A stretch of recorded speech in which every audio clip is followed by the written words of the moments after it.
Hai hai hai, sebelum menonton, alangkah baiknya untuk menekan tombol subscribe dan lonceng terlebih dahulu ya. Ayo, ayo, ayo, jangan lupa. Selamat menonton. Ketika Iblis Jatuh Cinta, episode 47, Sumpah Demi Langit, karya Via Raya. Apa kau bilang? Bagaimana bisa?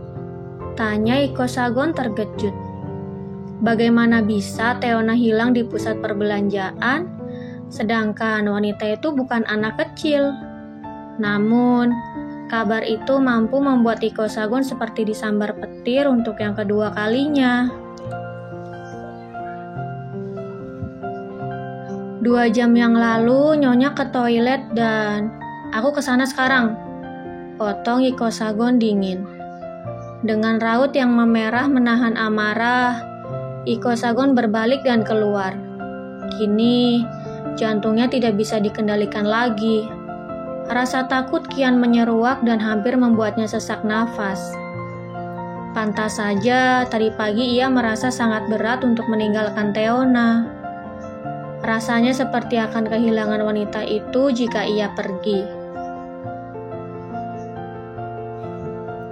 Dan sepertinya perasaan itu memang menjadi sebuah tanda bahwa ia benar-benar akan kehilangan istrinya. Aku mohon Tuhan, bisik Iko Sagon dalam hati. Ia merogoh saku celananya dan mencari kontak lain. Kemudian, ia langsung menghubungi anak buahnya itu. Bawa seluruh anak buahmu ke pusat perbelanjaan. Bila perlu, bawa semua anak buah kita di organisasi. Tidak terkecuali dengan anggota baru yang baru menjalani pelatihan. Baik bos, tegas Lion tegas. Iko Sagon langsung masuk ke dalam mobilnya dan pergi ke pusat perbelanjaan. Ia terus saja mendengus sambil sesekali mencengkeram rambutnya. Apalagi jalanan siang hari ini sangat padat. Pria itu terus menekan klakson dan mengumpat. Bahkan ia sampai hampir memulai perkelahian jika mobil di depannya tidak lekas jalan. Theo tidak berencana untuk meninggalkanku kan? Tanya Iko Sagon pada dirinya sendiri. Pria itu menaikkan kecepatan hingga melewati batas normal. Pokoknya apapun yang terjadi, ia tidak boleh membuang-buang waktu dan kehilangan istrinya. Tuhan, kalau Theo bisa ditemukan, aku janji akan memperlakukannya dengan sangat baik. Apapun yang dia inginkan, aku janji akan memberikannya. Jika dia menginginkan anak, maka aku akan mengizinkannya. Aku tidak akan memaksanya untuk meminum obat kontrasepsi lagi. Batin Iko Sagon meminta. Sumpah demi langit dan bumi, Iko Sagon sangat menyesali perbuatannya terhadap Teona selama ini. Seumur-umur, baru pertama kalinya ia membuat kesalahan yang sangat besar. Ia merasa ia akan kehilangan nyawa jika tidak bisa menemukan istrinya. Kenapa mobilku jalannya lelet sekali? Kapan sampainya kalau begini? Keluh Iko Sagon sambil memukul-mukul setir. Ia merasa mobilnya berjalan sangat lambat, padahal kecepatannya sudah penuh.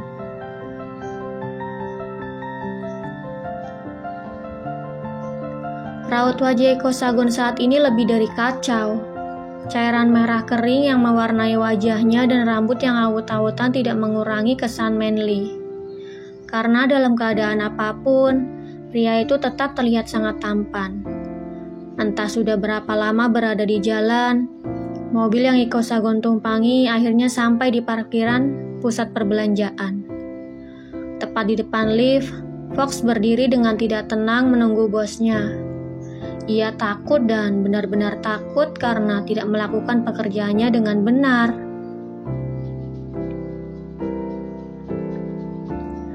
Melihat bosnya melangkah mendekat, Fox berjalan tergopoh-gopoh menghampiri.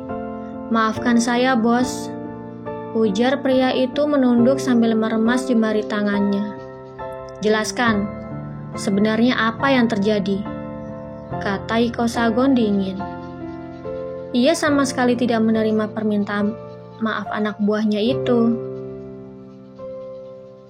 Sekitar 30 menit yang lalu setelah bos pergi, Nyonya meminta saya agar mengantarnya ke pusat perbelanjaan dengan mengajak bisudan. Kemudian Nyonya berbelanja perhiasan setelah berbicara dengan bos di telepon. Setelah itu Nyonya dan bisudan pergi ke toilet. Fox berhenti berkata-kata dan nampak berpikir. Lalu, Iko Sagon meminta agar anak buahnya melanjutkan kata-katanya. Tidak tahu kenapa Nyonya dan bisudan sangat lama di toilet. Mungkin sekitar 30 menit dan saya merasa ada yang tidak beres. Jadi saya menerobos masuk ke dalam toilet dan tidak mendapati Nyonya juga bisudan ada di sana. Tetapi saya menemukan pakaian yang Nyonya dan bisudan kenakan sebelumnya ada di tempat sampah. Fox kembali menghentikan kalimatnya. Kali ini pria itu semakin menundukkan kepalanya.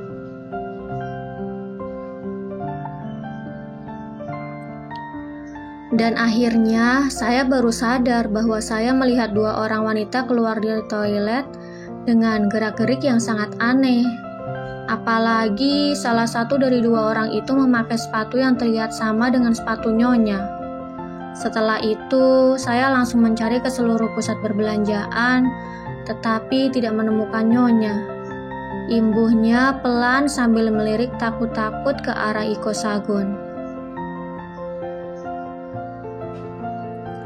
Kau, beraninya kau! Iko Sagon melayangkan kakinya ke arah perut Fox dengan sekuat tenaga. Bahkan pria itu sampai terdorong ke belakang dan jatuh tersungkur.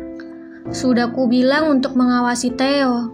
Sudah kubilang untuk meletakkan alat penyadap, tapi kau menolak. Dan sekarang apa, hah? Murka pria itu.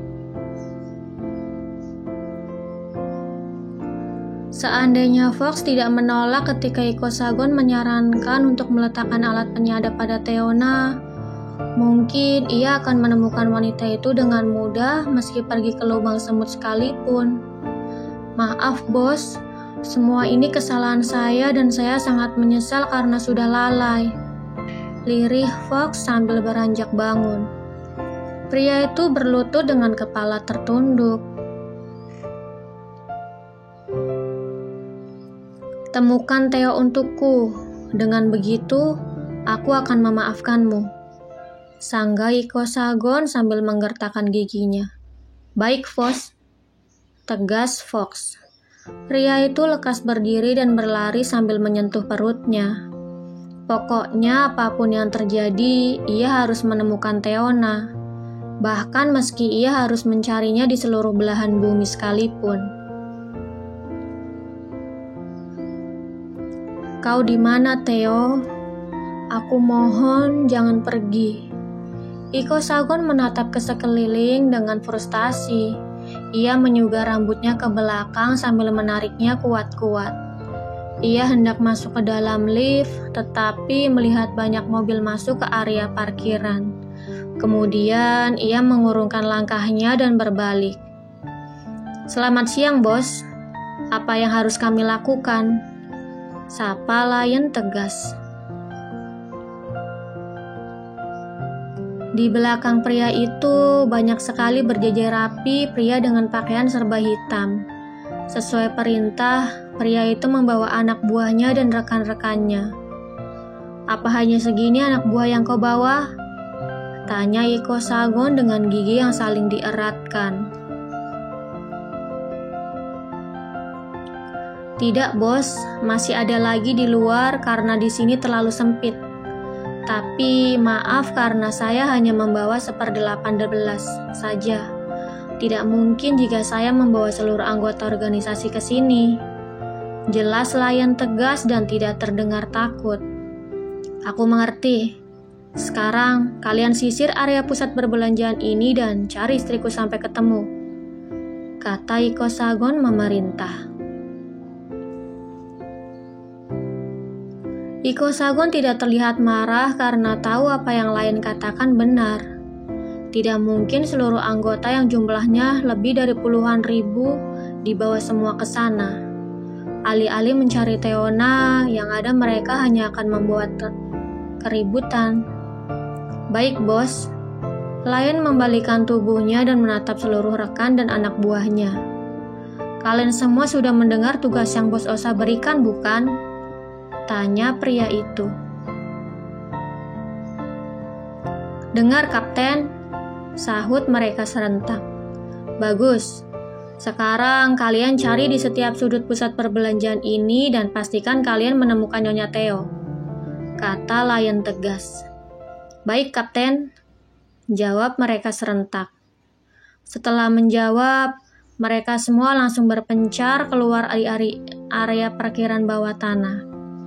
Kini yang tersisa hanya Iko Sagon dan Lion saja.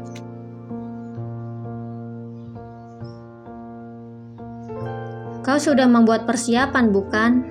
Tanya Iko Sagon. Ia tidak ingin kedatangan anak buahnya membuat keributan di sana.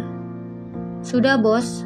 Saya sudah membagi tugas pada mereka, jadi tidak akan menimbulkan keributan apapun, jawab Lion tegas. Bagus. Kalau begitu, aku tunggu kabar baiknya, ujar Iko Sagon menghembuskan nafas lega.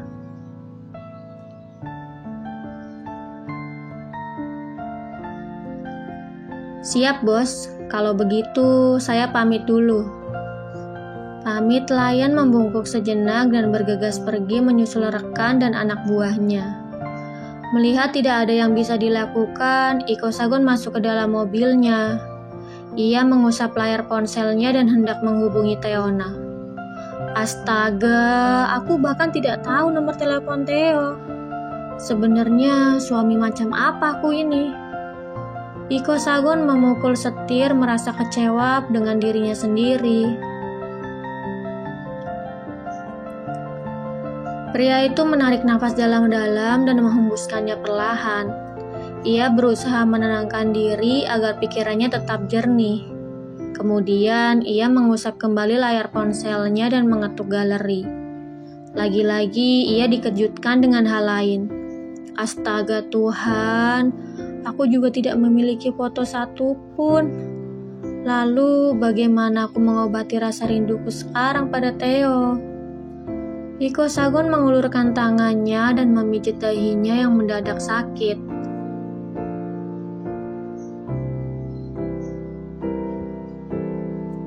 Ia menatap ponselnya sejenak dan membantingnya dengan keras.